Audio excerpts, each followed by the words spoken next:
Look at me. We are live, everyone, and welcome back to the Trainman Report. This is your local NDG news podcast that's different than NDG Winning, which is another NDG news podcast that's going to come back. And then there's also that NDG radio show, What's Happening NDG, over on the Concordia radio station Thursdays at 11 a.m. Because unlike Alex, I like to go and talk about all the great NDG local reporting that's actually happening. The more that we learn about it, the more we can shed light on it. Unlike me? You talk about how we got the only one guy and you wish there was more. Excuse me? We got episode after episode of that energy. I'm saying we got to discover what's out there and share it with the world, and that's what we're doing. And what am I saying? I'm just trying to understand where that's like, going. Joel's the only guy. He's our only local guy. And I'm like, fair. But then there's all this other local stuff too. So we got to give love to all of the local stuff that's happening. There is. Yeah, and then Joe, we're part of that too. He's Joe, definitely a local guy. Yeah, Joe Choshu. Yes, if people don't know who Joel is, he's the only local beat reporter left who's covering NDG news. See, Alex frames it like that, and I'm saying the way you're framing it, he's the old guard leading a new wave. Yeah, print media. Better I'm framing. Print media better here. framing. That's not the only reporting that happens. Is my point though? There is even what we're doing is local reporting. That's local beat news at this point. Don't sell us short, Alex. I'm not selling Joel short. I'm not selling anybody short. It's just Joel is actually physically on a payroll, and he's a professional journalist. This is his gig, right? And in that context, in terms of the old model we had of journalism, okay, I stand corrected. He is the only person who's covering NDG news right now. But fair. I don't want to get an argument about this. It was an argument. I'm saying let's shut out all that people. This is what happens when you have pickle heaters on the show, right? Well, moving on. Happens when Alex gets a little.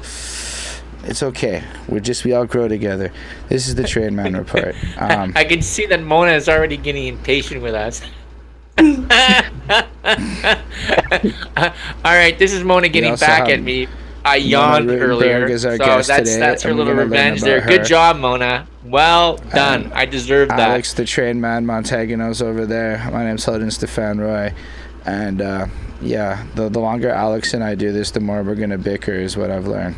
But that's what the core Trainman audience is here for. That's right. Saying that, I have to say that we just came off an amazing weekend in NDG. We just, collectively rejoiced and celebrated in Porchfest. There's so many great musical acts. Mona, you were there. Holden, you did a show. He got down. There was some good rapping happening there, hip hop action happening. Brought to you by Holden and Chrome. And it was just an excellent show. I was really blown away by that. I was really impressed. And I brought you a jar of pickles there. Did you enjoy that? I did. I think the pickle jar got left at the porch. It did not leave.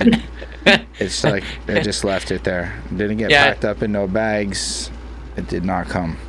There was no need. So for those of you who don't know Holden doesn't like pickles, and he's very vocal about that. And he opened up his set at Porchfest with his anti-pickle song. And no, it was the second joint, Alex. Oh, you have to, because Alex wasn't there at the start of the set. He pulled up late. I was late. You know how it's Holden, I missed your song. I do not eat pickles, so I'm going to have to listen. No, it's a wave. We got the whole merch line for the people that don't like pickles. It's a whole movement. Because the people who don't like pickles get bullied by the people who do like pickles. Everybody that don't like pickles has that experience of trying to order something I would not like to have pickles on that. And then immediately after, whoever is there and whoever likes pickles is giving you crap and calling you childish palated things and all these other expressions. You've got to be open-minded and try it, and you'll see. You're going to like it. It's a green I eggs address and ham the song. I address it in the song. I'm like, I have tried it. Y'all just don't like it. And you know what? The thing about pickles is you can't avoid them. You end up accidentally eating. you end up accidentally eating pickles even when you actively try to avoid them, because here and there you forget to say the magic words, no pickles, and then they're there and they ruin the whole freaking whatever you're eating. Anyway, moving on. It's a vibe. Moving on. Thank you for that, Holden, and thank you very much for your participation in Porchfest. It was awesome. I had a great time. I really did, and all the different shows that were there. I'm really like a loss to remember all the different people that were there. Jane was there. Dave Lazar was there. Rita Rutenberg. Did I get what's her name again? Linda. She was there. She was in a jazz group. It was all types of different music. It was fantastic. There even was a drag queen act on DeCary Boulevard that I really wanted to see, but I got sidetracked with that little incident we talked about there, Mona. And wait, there's an incident? You can't tease the world online? Yeah, there was a woman who had just, she collapsed on the street. And nothing serious in the sense like, she's going to be treated for that, but we had to call in an ambulance and had to shut the street down. But, all's well that ends well. Everybody was very, very helpful. The ambulance arrived and the technicians were excellent and very helpful. But Alex, it was very wise of you to have your little steam train there and to be driving around promoting this coming weekend. The Art Hop, that's correct. That was great. Yes, the train trike came in handy. Also, it was good for closing off streets because sometimes the crowd just got a little. It was too many people, and it was just not possible for people to drive their cars down those streets. And yes, I had a great time.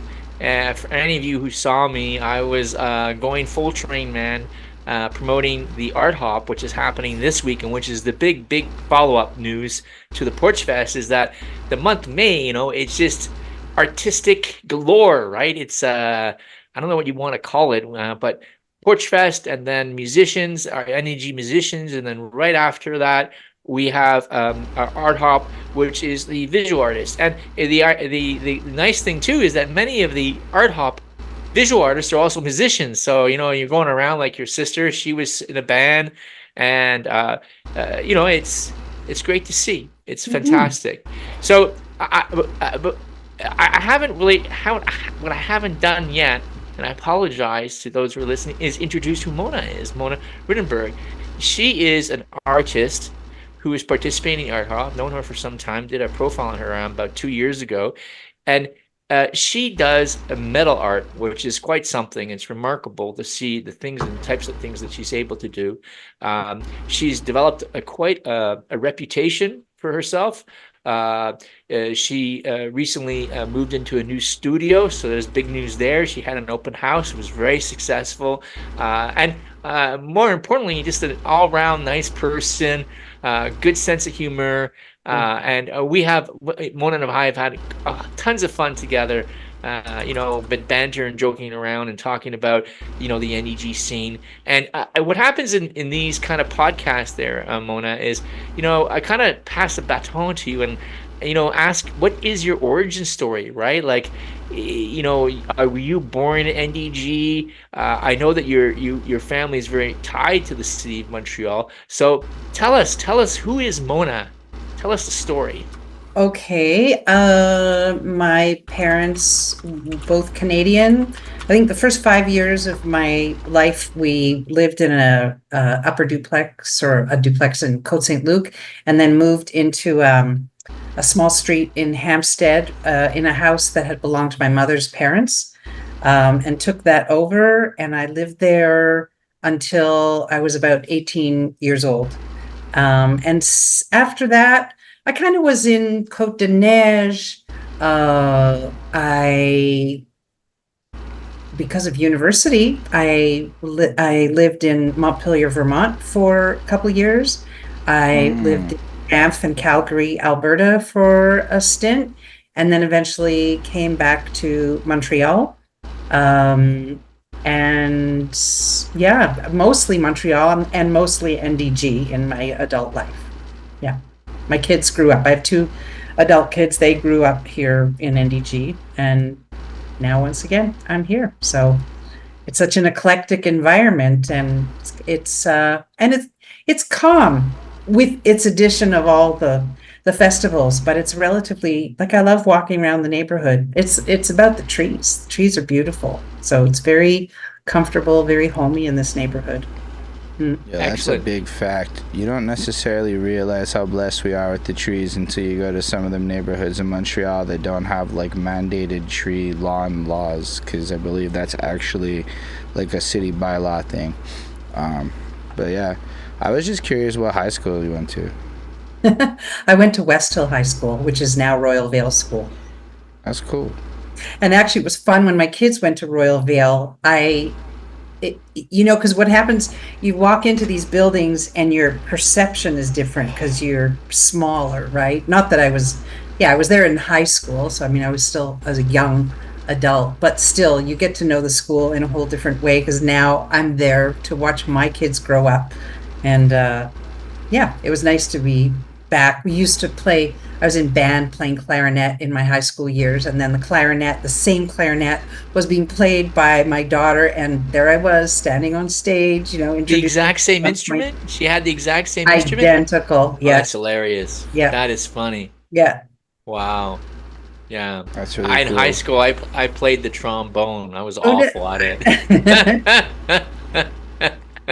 I tried so hard too. It's just really I've never had the capacity to play, or I've never had that talent to play an instrument. Like I see people at the Art Hop, not the Art Hop, excuse me, the Porchfest, and playing instruments and singing, and it's just really, to me, it's always a skill that has me in awe because I've never been able to really, it's something I've always had to work really, really hard at and Mhm. never really become that great at it. And but at the same time, I liked playing the trombone because it allowed me to experience what it is to play music with other people, right? And partake in that exercise, right? Yeah, and you learn to read music, but you don't have to play, but it gives you some good foundation in Yes. basics of music. Yeah. Yeah. Yeah. So, you and I have had some lengthy conversations. You've had a very kind of dynamic, upbringing. Your dad was in the industrial sales side, and you explained to me how that was kind of where you had the origins, in a sense, of your metal art, right? Inspired you in that sense. Is that a fair statement?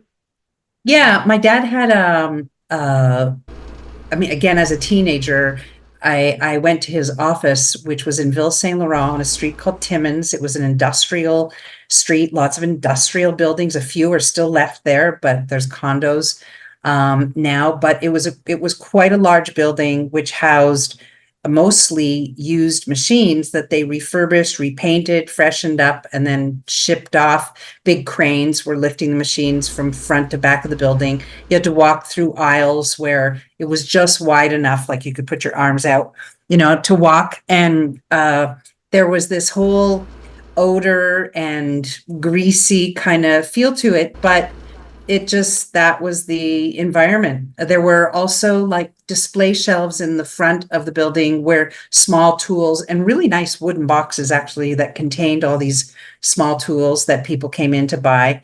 And yeah, my dad had built up a career literally from scratch, like from nothing. He was pretty poor when he was young and started off, I believe, selling some old heaters and then collecting scrap and getting calls for buildings that were being dismantled. So they would start to take the parts, and I don't think they broke it down by machines at that point. It was probably being sent somewhere else.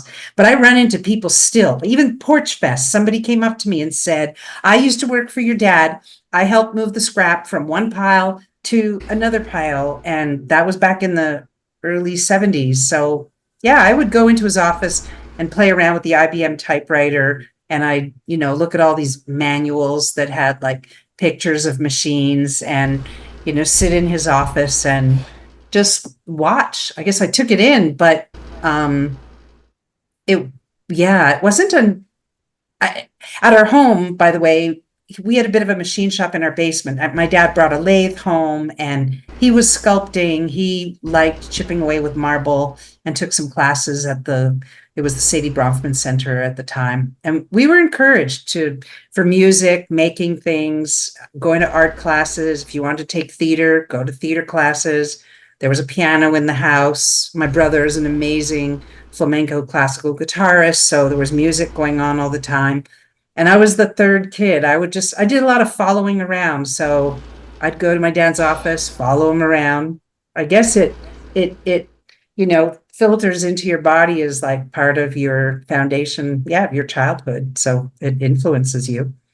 I'm Also, laughing because, go ahead. I just wanted to add on to that because every time anybody shares their story and there's that tidbit of my parents encouraged me and then later on in life I became an artist, I think that's a really big variable that needs to be highlighted, because so often, at least in my case, my parents were not necessarily as encouraging of my art, so my art is in spite of my parents as opposed, not my mom was in spite of my dad, despite all of that.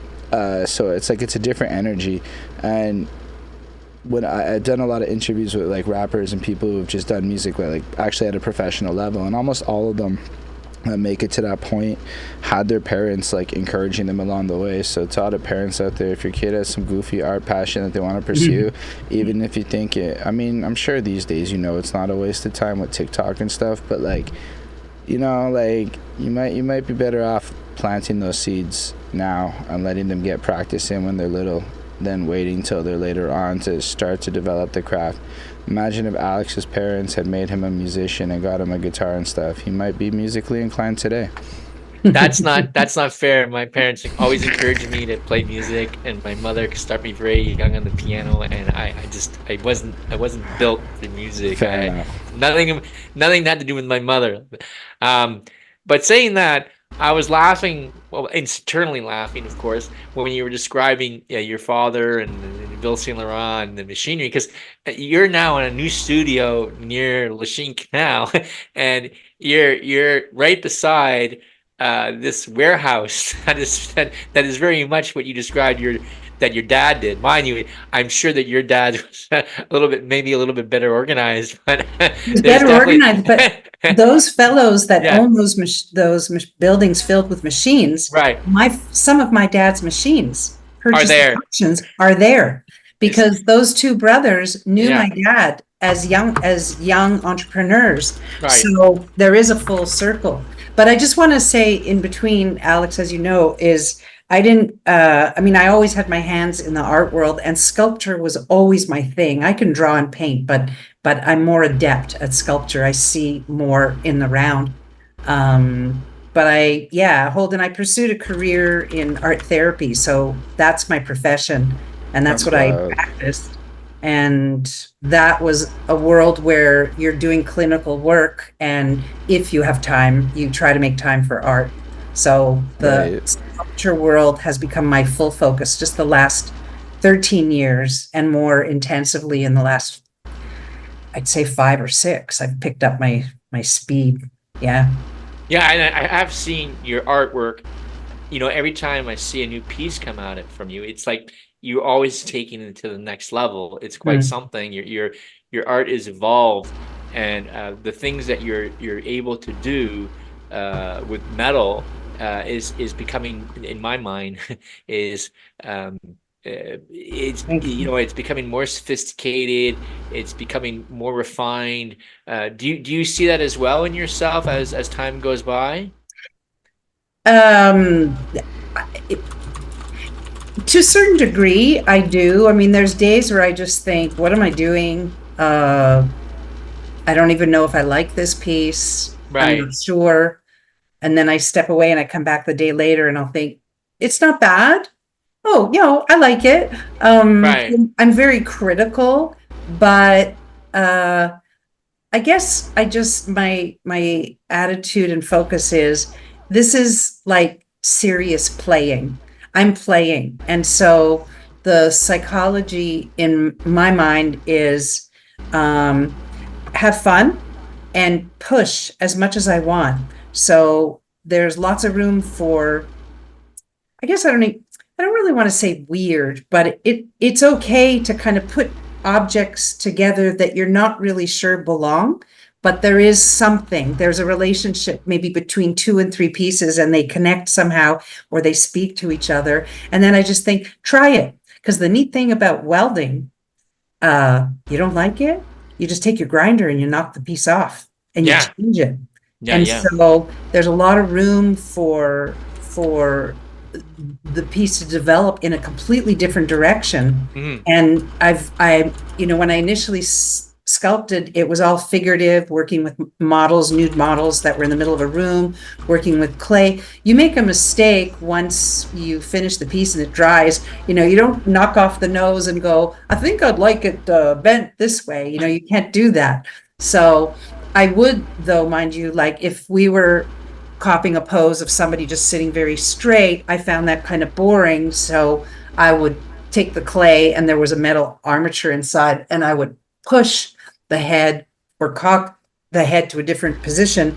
And then I thought it's okay to change it. Or if a piece fell off the stand, which happened to me once, and the attitude of the teacher was, you just continue, pick it up, keep on going, go with the creative accident. And so that freedom that comes with working with the different materials, you have to just kind of allow that to happen. And metal, I find, the pieces are very interchangeable, and there's lots of changes that go on continuously, constantly. It's fun. Yeah, it's just a lot of fun to work that way. Yeah, it's interesting you say that, because I find that, as I do the train art, right, and that's my thing, right? So, and saying that, if the listeners of the show, if you decide to attend the Art Hop, which I hope you do, and I think it's going to be great fun, and you come and see Mona and myself. If you come and see me, you'll see it. Start to understand why they call me Trainman. And the point I was going to make is that when I get involved with an artistic model project, you have to make compromises with yourself and with your vision, I find a lot of times.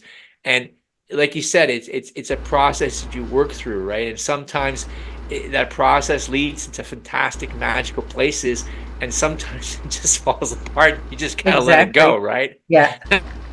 And you can't kill yourself over it. And that's tough for me. I have to be honest with you, because if I have a vision for something and I get really stuck in that track, and sometimes it's really hard for me to let go. Do you find that happens to you as well?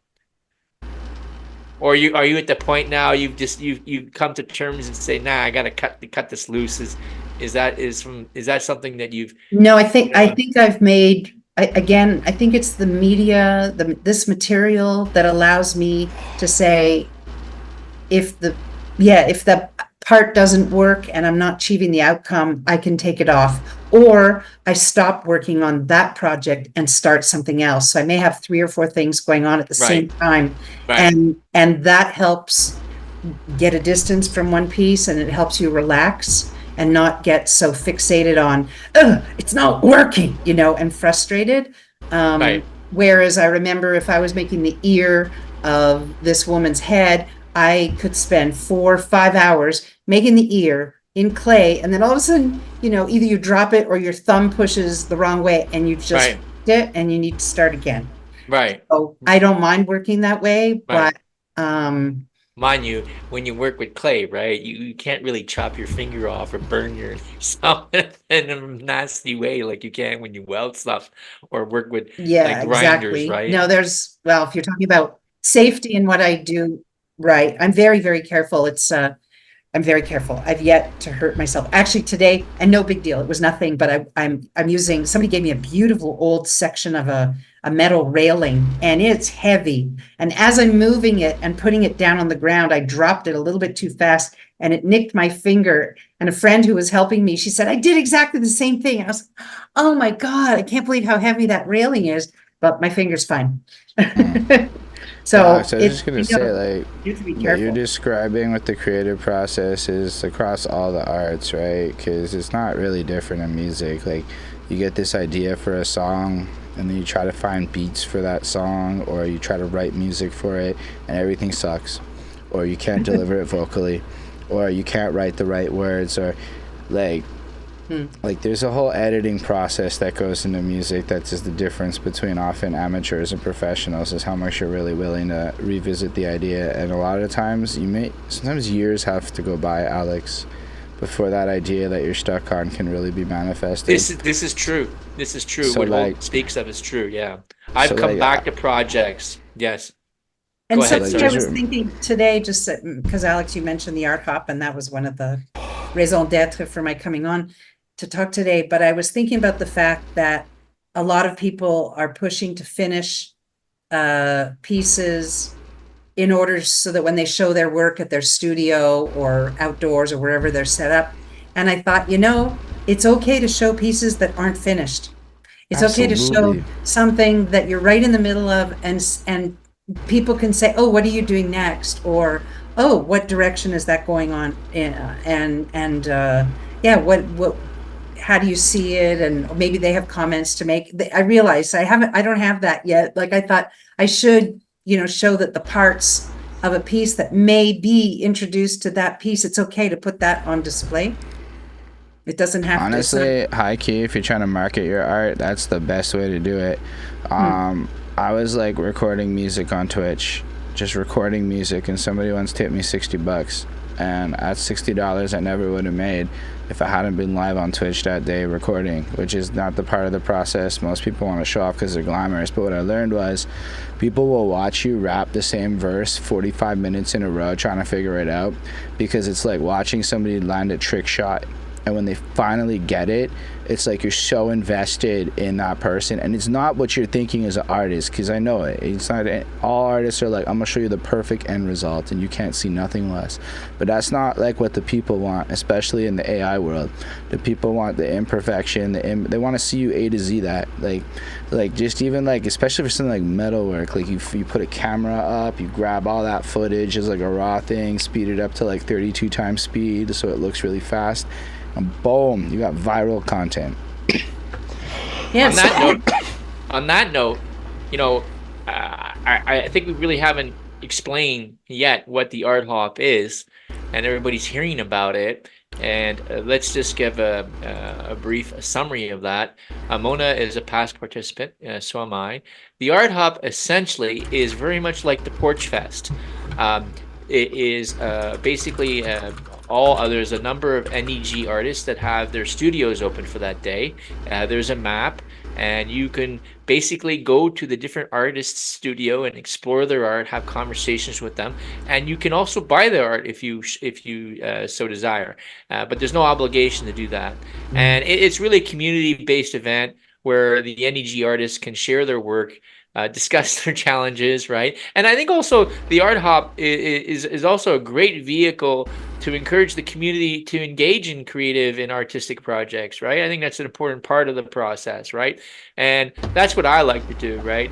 And talking to what Holden said, I think that a lot of people who come and see my art and I share some of my frustration, or I show pieces and I explain the challenges I had with that piece, I think it gives people a certain amount of like solace or understanding that, if they engage in some sort of creative process like that, to expect obstacles and challenges, and that way when they enter it and when they do confront those obstacles and challenges, they can see, okay, there's a light, there's a way to get through this because other people have experienced this as well. It's part of the process, right? Because Holden, he talked about AI and this like instant art, right? Like if you add water, boof, you got art, right? And that's not how it happens, right? It's not like that at all, right?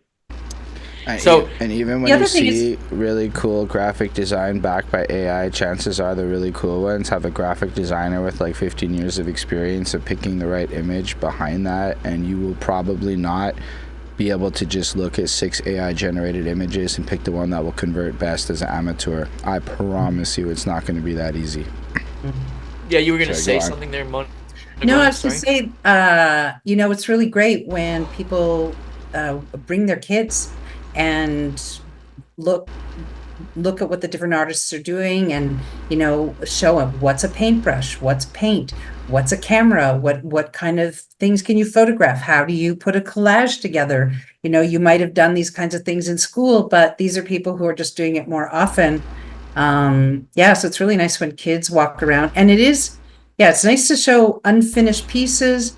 And I think a lot of people in general just like hearing about how to make something. Like, how did you assemble that train? Right. How did you make that teeny little part? How did you get the label on it? How long did it take? That's always a question you get. How many hours did it Too take? many. Too Yeah. many. How many hours?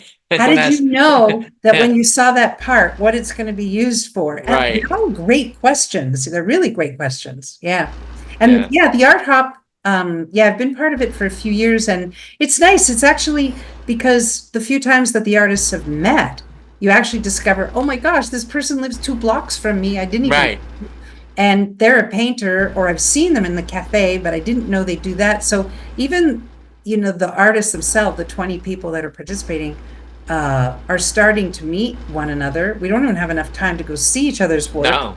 No. but you can at any time during the year just call somebody up and just say, I'd Yeah. like to come to your studio. It doesn't have to just happen on the weekend, Yeah. There's so many great Just artists. in defense of artists that might not want you in their studio, they might say no and be like, come by next Art Hop, and you also can't get mad at them for that because people be wildly private about their because a lot of this is at your home, right? Yes, So it like, is. so like, just be like cool with the person first, like hit them up friendly like, and then like schmooze them a little bit, then hit them with the can I come through when it's not Art Hop. Yeah. The other Yeah. thing I got asked often during the Porchfest I found was someone would say, well, how did you choose this street and this musician? Did you listen to them online or did you just go randomly? And that kind of led me, I remember, to a discussion where not every musician has a YouTube song that you can listen to. So you're going to That's go blind facts. and to go listen to what they do. And the same, not every artist in the Art Hop has a web page or a Facebook page. Some of them are media shy. So, that's different personalities, different speeds. Yeah. But the I Art think Hop there's kind of website provides a little summary for everyone, right? it does. Yeah, it gives, well, a summary of the event itself. It gives a few sentences about people's work. Some people, there's website addresses for some. Is that what you mean? Right. Yeah, like, because I know for Porchfest they were like submit a bio, and I submitted a bio, and I don't know if it was helpful for people or not, but like I know I had to submit it, so like I don't know if like the Art Hop has like their own version where you like can submit like a sample or something. Like I've seen Alex is very flagrant with his promo though, so like you get a good sense of what you're getting into. But like I say that in a good way because like he posted his little post today with the St. Joseph's Oratory where it was like the 5 stages of it, and like that was a great post. That was my favorite Alex Trainman post in like 2 months. Wow. Wow. I don't know whether I should feel good about that or Do more of those. bad Those are about all the cool. bad posts I've been making. I mean, it's just that's like it's culturally relevant, it's interesting, and like why people ask about how long it takes, in my opinion, is because people love watching hard stuff they're never gonna do. So they want to hear how you put 20 hours into something they're never gonna do. And so it's like I looked at that and I said, Alex puts so much time into that. I'm never gonna do that. That's cool that he did. Yeah. Or I would think the odd person, or not odd person, may decide, I want to try that, but I need to know it's going to take a long time. So have that huge basket of patience available in order to do it. And and the first steps are always are the most difficult steps, right? So you have to find your space. You have to find what you're comfortable with. You have to start exploring, the materials that are available out there. And there's a lot of different materials. You could decide, I want to focus on building things out of recycled materials. You could decide, okay, I want to be a traditional, artist using paints or acrylics, whatever the case is, or watercolors. And the mediums you use. It really is an exercise of self-discovery, right? And I think also what happens through that process is that you just you radiate the things that work for you, and there's nothing wrong with that. It's part of the journey, right? if you enjoy working with metal and welding, then that's going to be your ticket. If you're like into Yeah. clay, right? You're into clay, right? The So other thing too is that by going to see whether it's those Porchfest musicians or the NDG Art Hop musicians year after year, you know, even if you're spending just a few minutes, you start to watch their evolution. For those who take it, yes, you know, very seriously. Like I'm somebody who I realize I don't know the percentage in the NDG Art Hop of how many people are doing this as full-time artists. I wasn't that years ago, but I am now. So I take it more seriously. So My you make your preparation. living off of art now? At this point, yeah, I do. Yeah, it's super fire. Yeah. That's incredible. Because, I think it's like 10% of Canadian artists can ever make a living off of art. Well, So it's like, a lot of work, but I mean, but it's fun, and you start to, you know, the NDG Art Hop is just one of half a dozen things that I'm part of this year, and I don't just show my work in Montreal. I just went to Vermont to bring a piece. I'm in Picton, Ontario. I'm in the Eastern Townships. So you she you just start dropped to, a big knowledge nugget for the whole world out there. Because, like, again, the grind of pushing art is the same regardless of medium. Even in computer programming, it's the same stuff, right?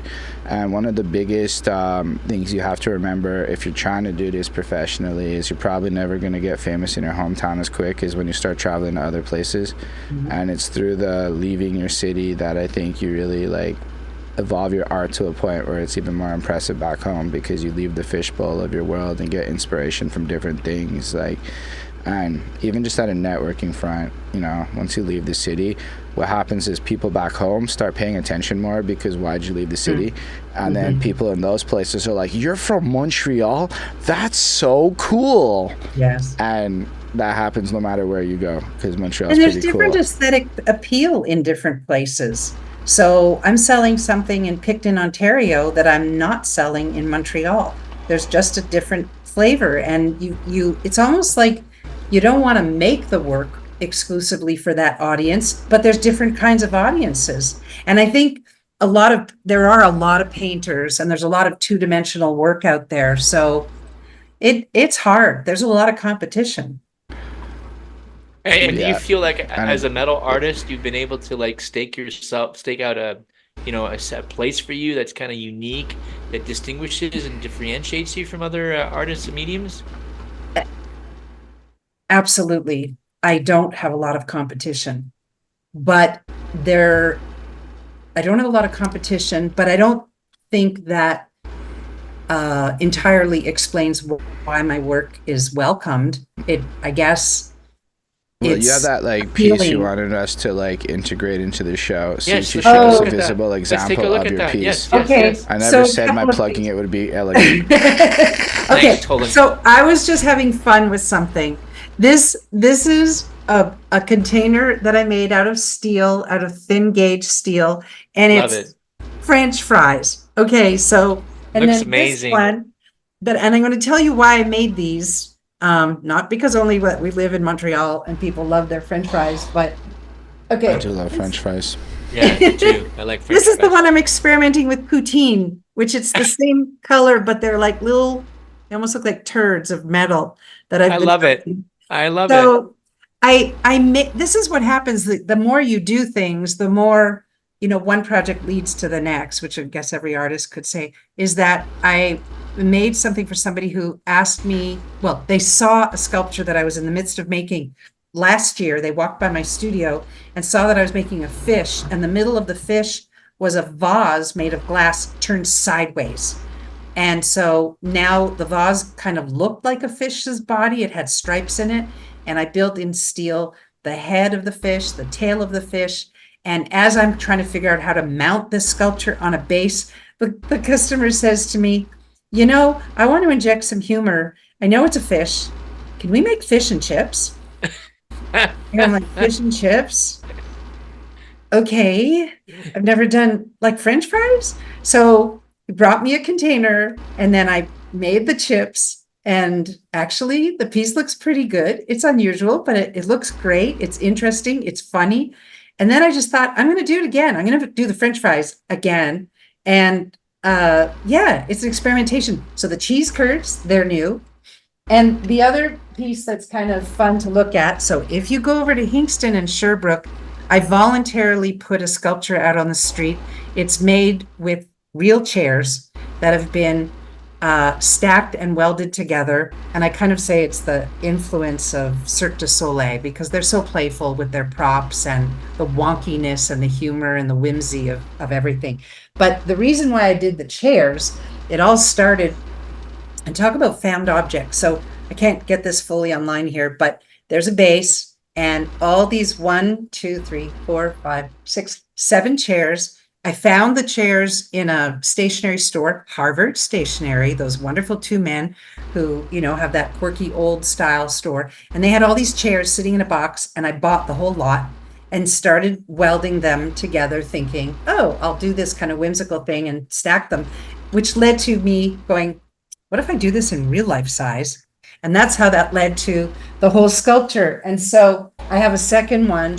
I don't usually paint things, but it goes from black to white to red to black to yellow to orange to purple to blue. It's a small one, a kind of a maquette, but I started with the small piece, made the big piece. So yeah, these are how things kind of evolve. And That's very cool. The last thing I just want to show you is bravo. This is how my work started, like working figuratively and doing people. And this is a bronze piece. I'm holding That's it so carefully. nice. So I have a lot of sculpted figurative. all that down, like you designed the whole face and everything. Yes, That's I can do. If you wanted me to do your face, I could do your face. that's I'd casted. much rather That's you casted, do the pickle, right? but that's This the original was in clay, and ultimately a mold was made. And yes, it was sent to a foundry. I didn't bronze it, but it was sent to a foundry, and yeah, it was all clay. You can see it's hollow because that's what the foundries do. It's People an are not amazing solid piece. bronze. Amazing. So That's yeah, a lot of wow. my work is people. So just to let you know, people are watching. Joel said hi, Mona, 15 minutes ago, and I saw it, but it felt rude to cut you off. So sorry, Joel. I know you were there. And then Helen 410 says, "Very nice, Mona." Thank you. Yeah, it's nice also the art hop, as we've been saying, it lets people see your work when they come visit, and then sometimes they follow or you connect up with them, or yeah, it's really nice to build community. Yeah, and saying that, this is, I guess this would makes me, I get all like happy and very giddy is during the Porchfest. I'm riding around, right, and I'm doing my thing, and Trainman with the train trike, and all these people are out, and they're like going around, and these crowds, and you see NEG, and it's alive, right, and they're out there. People are playing instruments and singing, and I'm like, this is awesome because it not only is it a great way to exchange music and for us to celebrate, our local artists, but I think, like you said many times, it's a really great way for us to connect as a community, right? And I like the carnival feel of it, and I hope maybe next year I'll like send out a general call for like wacky cyclists to come out and their creations, right, to participate in the Porchfest and also in the Art Hop for that matter. And the Art Hop is a continuation of that. Breaking up the traffic with bikes. That's it. Don't create a traffic violation is all I'm saying. And the Art Hop. Actually, Alex, why don't you sir? just create the wonky bike fest? Like instead of like adding to existing fests, like there's a whole lot of extra weekends available still for more NDG civilian, because all these movements are civilian led, right? Like I know that everyone wants the government to help more, but all the government's ever going to do is approve your permits and maybe give you funding. It still requires people to like run it. So I forgot who organizes. Holden is so true. My bad, but all love should be given to the organization team of Art Hop. Like they literally got 20 artists together in a room for a physical IRL picture. I don't think you understand how bloody impossible it is to get 20 humans to have the same 10 minutes together. Well, that's Helen Mayer, and Mona was involved in organizing. I should know that. Scott McLeod was also involved in that project. There's new people that have come on board and helped out. There's a woman by the name of Maude. I forget her last name. Mm-hmm. She's so nice. What's her last name again? Someone help me. Maude, please forgive me. And she's also contributing and helping in terms of getting the word. There's Helen Fortin as well. Oh, I'm sure I'm forgetting somebody. Mona, help me. Uh, Help me. Peter McQueen's wife Rivest is Baudouin. involved, and yeah. Rivest Anyhow, Baudouin. it's a good group Anyway, of people. I'm going to assume that Helen Fortin Oh, is. what's his name? Dwight. Help me, Darwin. What's his name? The Oh, gentleman Jeffrey there. Darwin. Jeffrey Darwin. Jeffrey. Excuse me. Sorry. He actually did some videos. Then there's Maria and Melanie. Yes. We're giving all the shout outs. And there was a gentleman who actually participated in, I think, Art Hop last year. He moved out of NEG, unfortunately. He was an autistic artist. Remember him? Rowan Renrov. That guy just went to Dubai. Awesome to go work. be part of a conference. Talk about a young person pursuing his passion all the way. That, yes, I watched what he's up to. This guy, good for him. He made it, right? He's now what Holden was describing earlier, an NDGer went off to larger lands. Now everybody's like, "You're from Montreal? That's so cool," right? Yeah, he's living the dream, right? Doing. Well, I'm sure it's not easy what he's doing, No. and for all the challenges he deals with, but he's motivated and, kind of passionately obsessed in a positive way with wanting to make the art. And that's the nice thing. I mean, whether people are doing it for a few hours a week or doing it for many hours, whatever form of art, and then you get to show your friends and your neighbors, and people just enjoy watching. Like that's the community, and that's the stuff that I'm just going to say certain people in certain age groups, get off your stupid computer, which of course I use a lot. But, get off, go outside and go down the stairs and get on the street and go walk around and go say hi to people. That's what makes life interesting. You don't have to be by yourself. Go meet people. And these events promote all of that. It's nice. All age groups. There are people 70 and 80 years old walking around listening to music. It was great. Yeah. It was great. It was an awesome day. It was just so... And it was intergenerational. You had the young kids in the morning. They even had shows for kids. They were singing "Home McDonald Had a Farm" in the morning. I'm listening to rap at noon. There's a jazz quartet with Linda. Rock and roll with Dave Lazar. The NDG Music School. They're playing Radiohead. It was all over the map, and it was absolutely wonderful. Karma Police twice, 3 hours apart at the same location. So, Holden, are we going to see you at the Art Hop? Are you coming around Saturday or Sunday? I should be able to pop in. I don't know about all the places and where the whole 20 people. That's not a commitment I'm going to make right now because that's a lot of people. But I'll pop into some of them. I assume Alex will get real offended if I don't come to his. But I'll be very, very offended if Holden does not come and see my trains. I see my daughter and her boyfriend outside my door. You're looking for the key card? So there's a map that you can get online. I'm in the middle of a podcast. We hear you, Alex. Yes. That's wonderful. Yeah, so getting back to the podcast and these things we're talking about, the Art Hop and the Porchfest. I've lost my train. I just want to give young people their credit. They also hated COVID, and a lot of them actually are out in these streets. Like I do Uber. I'm telling you, once it's 10 p.m., you think old people are outside. No, young people just aren't outside in the daytime. Right. That's what it is. They're asleep at 12 when the old people are walking around listening to music for the most part. Yeah, it's the young people, they're out. Like, if anything, even in the art community, it's just not in NDG, but there's entire thriving art jam sessions. There's this cool I don't remember what it's called, but they got this spot on Saint Laurent, and you go in and there's 10 artists just painting away in the middle. There's musicians performing. There's all these jam things. It's just there's not a lot of it happening in NDG, which is one of my we need big more of it in grievances. NDG. Yeah, But it does require two things: venues. People got to be willing to let that happen. And then the other side is civilian-led action, because the government ain't going to do the work for us. Sometimes I just wish places where the Salvation Army was located, that whole empty spot, that throw that open for the weekend, have everybody set up their booths in NDG.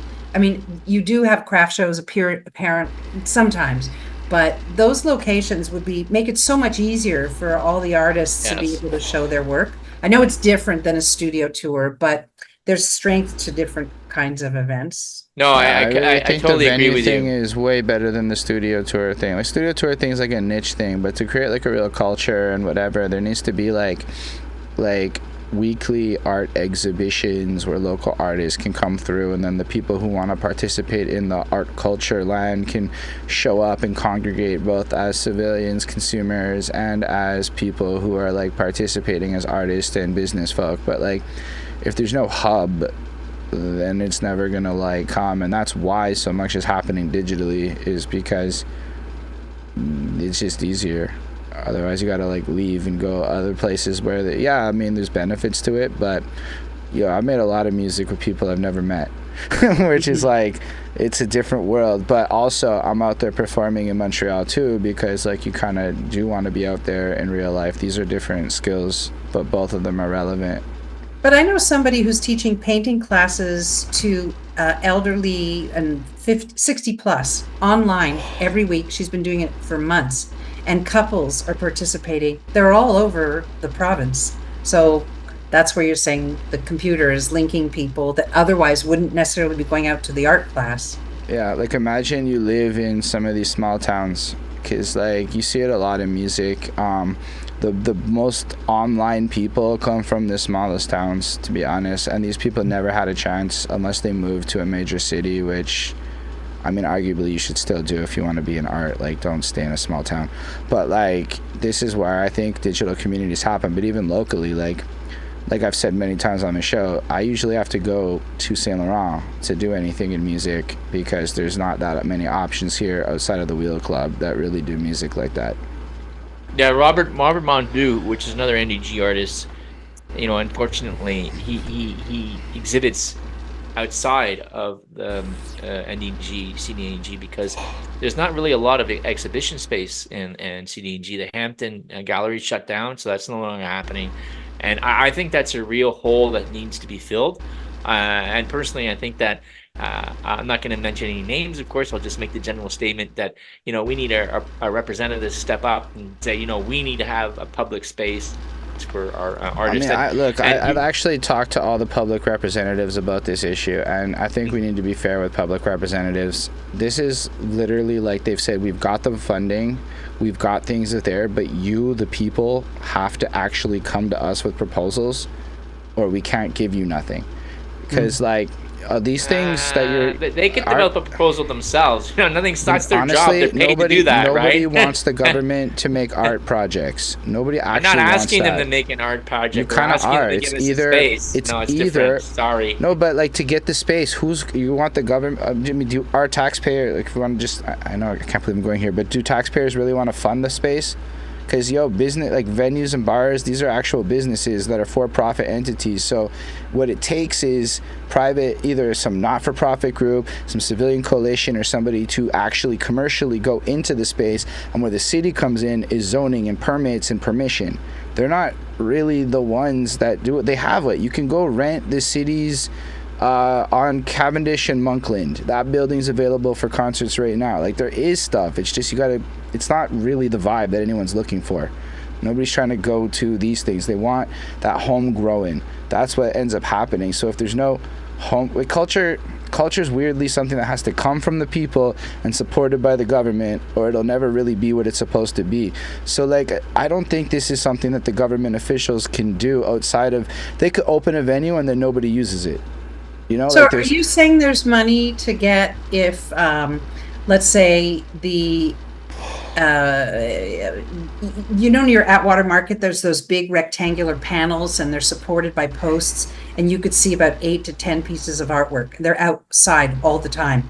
Is there funding for something like that? Is there funding if I wanted, as we create the real proposals, yeah. A sculpture to go into NDG, into Girard Park, I could get a sculpture potentially installed there? You have to go through the due diligences. You probably want to go look at available, like, I don't know the process of putting art up, but from a funding perspective, actually, yeah, there's hella money out there. I found out there's so much money out there that we never apply for because we never do it. We never do the due diligence. We never create the business case. We never show, Alex, I'm talking from a place where I've really gone through this path. Yeah, I hear you, but I think it's also, as a community, Ken, we need to work together to bring the pieces together to secure that funding and make these things happen. And so if this is not necessarily this is also the job of people who understand how the process works to make sure that it goes through the motions, right? That in the way it needs to. So let's just leave that piece there. I wanted to get back on the art hop. All right. But to answer your question is, Mona, yes, with a well-organized plan, actually, yes. In current systems. What time is this till? I thought it was 6 to 7. It is. We're coming to the end of it. I was going to get into concluding remarks, but you kind of pushed it over the cliff there, Mona. Thank you very much. That's great. It's a good conversation. I'm sorry that we're boring you right now. Not boring. I'm aware of time frame. Yes, it's very important to be aware of the time frame. We are now currently 7:05. In this interview Alex, with Mona, to be fair, it doesn't have a hard set end limit. It's like it's never really. Alex might pitch. Oh, you mean we could be here all night with Mona? Oh, that's amazing. That's great. I would say after 2 hours we start to cap it, but like it's like a 1 to 2 hour show on average. Until Alex gets too hungry. But anyway, that's right. I get hungry. That's right. But, yeah, I get hungry. It happens to me. I need to eat. So back on the art hop. I wanted to reach out to everybody again, remind them of the Art Hop. There's a website you can go to. Just Google NDG Art Hop. You'll find it. There's a map there. You can also review some photos and images of the participating artists. If you go on to the Facebook page for Art Hop, there are some profiles of the artists. And, it's an opportunity for you to see local artists like Mona, myself, and also to support their artistic ventures, and also for you to, to learn about, different art meetings and perhaps inspire you to make art, right? So these are all good things. So on that note, Mona, I want to thank you so much for joining us today and sharing with us your art. How can people buy art off you? Excuse me? How can they buy it off me? Yeah, it's an important question, in my opinion. A lot of people, you could Google my name, you can look at my website, you can email me. Do you want me to actually give you my website address? I'm going to put it in the link after. I'll put it down below. But you could actually say it out loud for the people who might just be listening. That might be a good idea. So it's my full name, one word, Mona Rutenberg.ca, MONARUTENBERG.ca. The website's there. There's contact information. I wanted to tell you something also. So this year where I'm actually showing my work is not where I showed it last year. Thank you for bringing it up. I've had to hand out some flyers with my own address and just let people know I'm using the front lobby of the building where I live, which, I'm a resident of NDG, but I did have a studio in the lane behind Cosmos, behind Pasta Casareccia. It was a really great space. I was in a family's garage space. My space was about the size of a car. It was small, but that's where I was for the last few years. Prior to that, I was in my home where I used to live on West Broadway. But welding just requires the safety features such as a strong metal or concrete floor, some brick or concrete walls.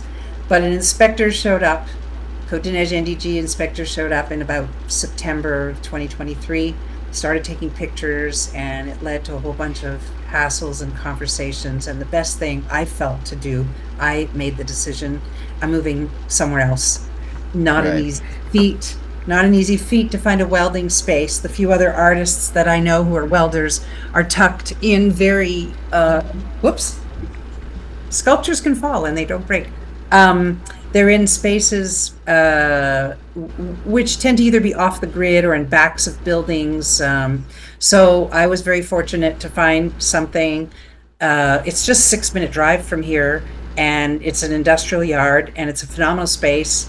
It's still Montreal, but it's just slightly south of the Lachine Canal and parallel. to NDG. And yeah, I set up, it took me a few months to get organized. And if people want to make a visit, they just can arrange that with me personally and come see, where I make my mess, where I have all my tools and parts. It's a great studio. It's awesome. I've seen it. Dope. And I saw it prior to all the work that Mona did and after, and it's a transformation. Yeah. Really, it's nice. I suppose because you're good at building stuff, you can really customize your own space. Basically you need a big rectangular box, with lots of outlets with different amperage and good lighting, solid storage racks to hold the pieces of metal, because metal, you think, I just have a 1 pound piece here and a 2 pound piece here. And next thing I know, I probably have thousands of pounds of weight of metal sitting on my shelving.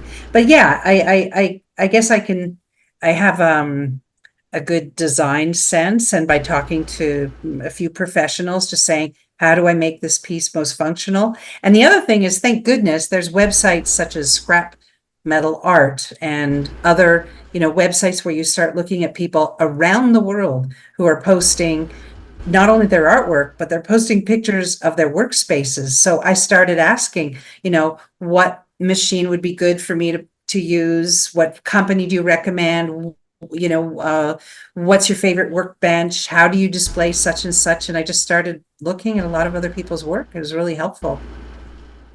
Mona has dropped a lot of very big tips on how to approach independent artistry towards, growing.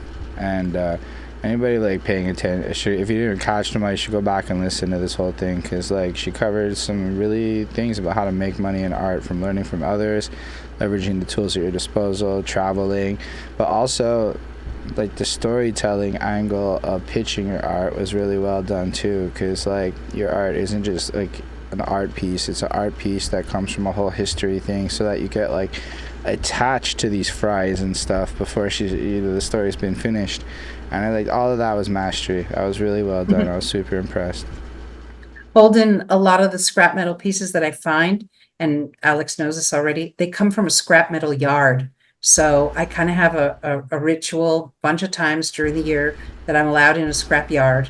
It's not open to the public, and I get to rummage through what some people would just call, piles of metal garbage. But you have to go through it and kind of, most of the time I'm not looking for anything in particular. It's like going to a garage sale, and just that's interesting. Maybe I'll buy that, So I'm just seeing what appeals to me. I have to be able to lift it up. It has to be able to go into my car. I don't care how dirty it is. I throw a blanket down. I'm wearing construction boots and I've got rubber gloves on, or good gloves that I want getting dirty. And I'll accumulate sometimes one piece that I find, and sometimes it's 20, and then cart it back to my studio, and over and over and over and over, I start to amass pieces. And that's right. that whole hunting and gathering, people handing me things is a huge part of how I arrive to getting the pieces that I need. So nothing that I showed you at the moment were found objects, to make French fries. Those are brand new steel rods that I purchased at Acier-Lachine, although sometimes I find a rod in the scrapyard. The chairs, yes, I purchased, and the figurative sculpture is built out of clay. But there are objects where I'm using old drills and hammers and saws and broken wrenches and car parts and bike parts, and by just sometimes breaking them in half or adding a few rusty nails, that's what they call assemblage. And it's marrying parts together that seem to relate to one another. But the stories begin, where did the piece come from?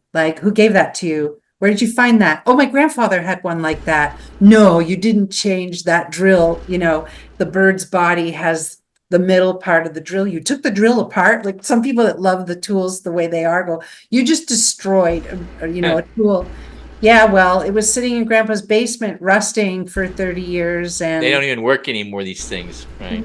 Some do, but you can go buy something down, or order it online from China. Yeah, it's not as good. It doesn't have the that feel. It doesn't have the patina of the rust or the redness or the yellow paint. It doesn't have the wooden hand tool or watching gears move and hearing a sound of the click, click, click. It has no historical reference. When you're talking, I'm thinking of your handles at your studio that you made out of like old spades out of wrenches, right? Yeah, the door handles on the door are wrenches. Well, because part of me also. And and you had a knocker. What was the knocker made out of again? I forget. Oh, it was an old plane. That's right. It was an old plane. Yeah, that's right. They're really cool. I kind of figure I could buy something in the store, and then part of me gets cheap and thinking, wait a minute, I could make that. And then it's not even cheap. It's just that I'd rather a piece of art. Well, I'd rather the mood and the atmosphere relating to the environment, so that like when I had my launch here, I went and had like a $35 portable barbecue so that people could cook their hot dogs. No, instead, I didn't use that. I saw that there was a barrel sitting in the corner of the scrapyard and thinking, wait a minute, I really like when, you've seen scenes out of the movies where people are standing around barrels, like getting warm and there's fire. Well, so all I had to make was a bunch of sticks and with pointy edges, and people were like standing around for hours talking, drinking beer, and cooking their hot dogs. They've never had the chance to stand over a barrel. And I never took out the barbecue. I'm like, why did I even get the barbecue for? This was a better idea, That's a classic dystopian scene from an urban like movie, like a barrel trying to keep warm, right? But it's also like and they have the gloves and the fingers stick out of the gloves, Exactly. You're creating all these moments for people, and that's like a huge thing, because like otherwise, like I know you kind of took shots at vapid art, everyone does, it's fine, but a lot of that's what the difference is anyone can really learn the technical aspects of creating an art piece, but like what I call like an artist, like just to kind of differentiate is like people who like do it to create meaning or moments for beyond just the sake of the art. Like Alex, if you wanted to learn how to write a song, in 5 years you could learn to write a song, I promise. It would just take time. It might not be the best song, but you could learn to do it. But like the passion and desire to do something hard and different and to create a whole aesthetic and moment, like that's what really creates the mastery of it and makes your work stickier to people. Like I'm sure that everybody who stood over that barrel will remember that for the rest of their lives. And what they'll also remember, it was in your art studio surrounded by your art, which now makes your art of a higher literal value to all these people. That's some banging marketing right there. Yeah, and and adding to that, I have to say that a lot of Mona's success, you're an excellent artist, right? But to me, it's not good enough to be an excellent artist. People need to know that you're there and you exist and you're creating stuff, and you do a very good job promoting yourself, and I congratulate you for that, because I think that's important. Hannah, also, who's participating in the Art Hop, who's up the street from me, is really good at promoting her watercolors. I bought a couple from her, really impressed with her work. And so I think that's part of the process. And the other thing that's great about the Art Hop, which is different than the Porchfest, and I haven't really talked about that, is that it's on Saturday and Sunday, right? So, you're looking at 11 to 6 at night, and you can just go to these, studios when, it fits your schedule. You don't have to, it's not like you have to be there at a set time for the musicians. How is that playing, different right? than Porchfest? Because the Porchfest musicians have on schedules, right? They play at this time from a 1 to 12 or 12. Right. All right, because like the events take place in the same time, but like the individual artist, you have to be free. Like I missed somebody I wanted to see because I was performing. So yeah, that wouldn't happen in the Art Hop, right? So if you want to see a particular artist, you can come and see Mona, you come see me after, Hannah afterwards, Scott McLeod. You choose who you want to see. It's not like you got to be there at a certain slot to see their art, and if you don't make it during that time, well, you snooze, you lose kind of deal. It's not like that, right? So. Right. You can indulge in the nerdy geekiness of Alex's train art, and then after that you can go see Mona and her metal art, and then there's Helen Mayer, of course, there's Linda, there's Helen, there's Scott. I could go on and on and on, and it really you have much more control over your schedule than you would have perhaps at Porchfest, if I could make that statement without getting into trouble. Yeah, you can make that statement. Thanks, Holden. Thanks you for that. That You're means welcome. a lot to me. So, again, be back here again. I was in the process of flattering you and thanking you so much, because it's easy to flatter Mona because you're really an interesting individual, has lots to say, lots to share. With a, I like the fact that you've lived many lives, right? And I think that gives you a lot of depth. And I always have interesting conversations with you. And as you know, Holden and I are trying to build something here. We're trying to build a community network, and we would really like to have you back on the show, discussing your art and your participation in the Art Hop, or maybe maybe you become famous, right? And you become our like star guest, right? And we're all like,